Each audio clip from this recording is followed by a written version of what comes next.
Wait, women want to be dominated? Are you sure, Anna? But Anna, are you sure? Well, let's look at 50 Shades of Relationships. Welcome to Just the Tip. So a few years ago, 50 Shades of Grey was on everyone's lips, so to speak. That's already a naughty. Where is this video gonna go? Let's find out.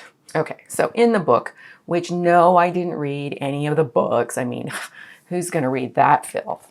I watched the movies instead. Anyway, they weren't any better. But in the book, and I think probably if the movie's the same, in the movie, a woman reveals her true desires. She wanted to be dominated by a strong man, and it didn't even matter if he was nice. It didn't even matter if he was a nice guy. A gentleman was not necessarily top of her list. And this goes against what Hollywood and the mass media tells you about buying women flowers and chocolate and opening doors for them. And of course, these things do have their place, but it's a matter of knowing when and how to do them. Like when you're already in a relationship with a loving, stable woman, you do it to reward her for good behavior when you've already got there, not to try and get good behavior out of her. So to do those things before the time is right, it's going to be completely off. You're going to set a different standard. She's not going to respect you the same way. And like in the book and the movies, 50 Shades of Grey, what women want is some excitement. I've said it in other videos.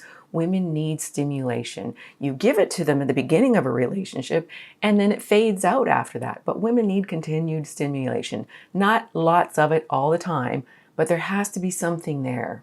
They don't want you to be so predictable. Predictable is safe, yes, but also, what is it? It is, yes, boring. And that's just part of the reason this book sold over 100 million copies worldwide.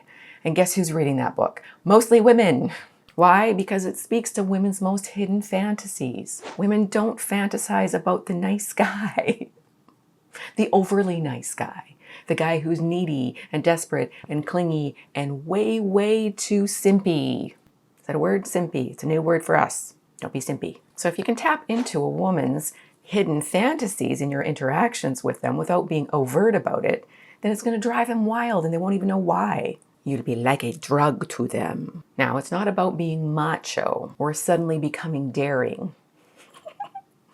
Most guys who try to put on that kind of pretense are just going to turn women off because they'll sense that it's not authentic and that you're trying too hard. You'll be nervous, you won't make eye contact, and they will see right through it. Something will seem off and they will know the way you're acting isn't matching up with the way you're actually feeling. Us women are intuitive. We pay attention to the nuances. And when we feel uncomfortable, it just gives us an excuse to leave. And that's where most guys go wrong. They think that dating and relationship success is about technique and strategy.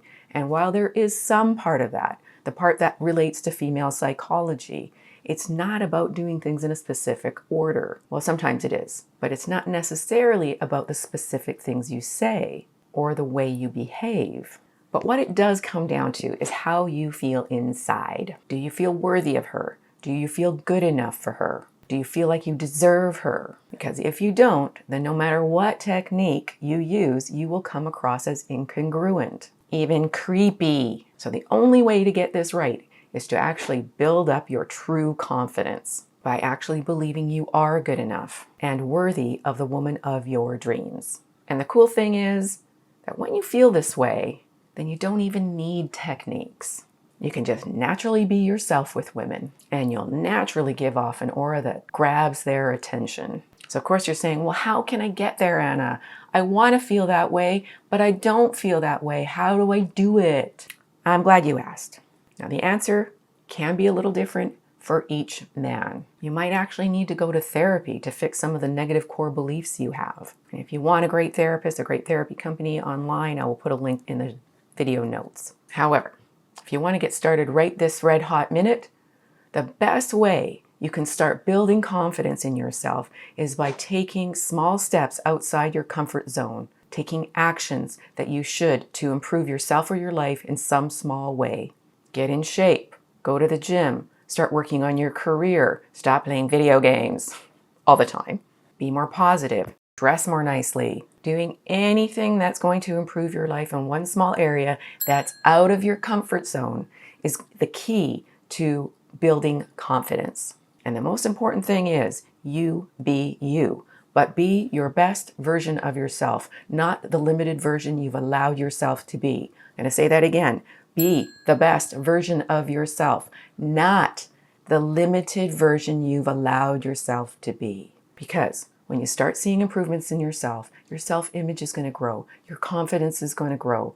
You're going to exude a different body language and aura in the world. And of course, you don't have to transform overnight. That's unlikely to happen. It took you all this time to become who you are today. It's going to take a little bit of time, consistency, effort to change who you are into your better version of yourself. If you want help with that, feeling good about yourself, doing things to improve your life where it is meaningful to you, which steps to take first so that you can feel worthy and get and keep the woman of your dreams, then you want to check out my Wake Up to Love program.